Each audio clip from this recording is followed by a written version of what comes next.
ನಮಸ್ಕಾರ ವೀಕ್ಷಕರೇ, city news Kannada ಚಾನಲ್ಗೆ ಸ್ವಾಗತ. ನಾನು ಸಂತೋಷ್ ನಾಗಮ್ಮನವರು.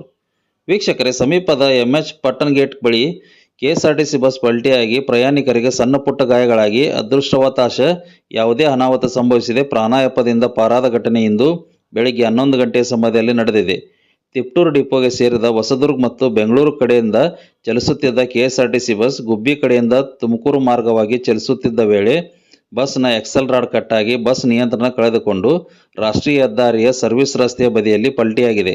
ಅಪಘಾತ ಸಂಭವಿಸಿದ ಕೂಡಲೇ ಸ್ಥಳೀಯರು ತಕ್ಷಣ ಸ್ಪಂದಿಸಿ ರಕ್ಷಣಾ ಕಾರ್ಯಾಚರಣೆಗೆ ಮುಂದಾಗಿದ್ದು, ಮಾಹಿತಿ ತಿಳಿದ ಗುಬ್ಬಿ ಪೊಲೀಸರು ಸ್ಥಳಕ್ಕೆ ಆಗಮಿಸಿ ಪರಿಸ್ಥಿತಿಯನ್ನು ನಿಯಂತ್ರಣಕ್ಕೆ ತರುವಲ್ಲಿ ಯಶಸ್ವಿಯಾದರು. ಗಾಯಗೊಂಡ ಪ್ರಯಾಣಿಕರನ್ನು ತಕ್ಷಣವೇ ಸಮೀಪದ ಗುಬ್ಬಿ ಆಸ್ಪತ್ರೆಗೆ ದಾಖಲಿಸಿ ಚಿಕಿತ್ಸೆ ನೀಡಲಾಗುತ್ತಿದ್ದು, ಬಸ್ ಪಲ್ಟಿಯಾಗಿ ಪರಿಣಾಮವಾಗಿ ಕೆಲ ಕಾಲ ರಸ್ತೆ ಸಂಚಾರದಲ್ಲಿ ವ್ಯತ್ಯಯ ಉಂಟಾದರೂ ನಗರದ ಪೊಲೀಸರು ಕ್ರಮ ಕೈಗೊಂಡು ಸಂಚಾರವನ್ನು ಸುಗಮಗೊಳಿಸಿದರು.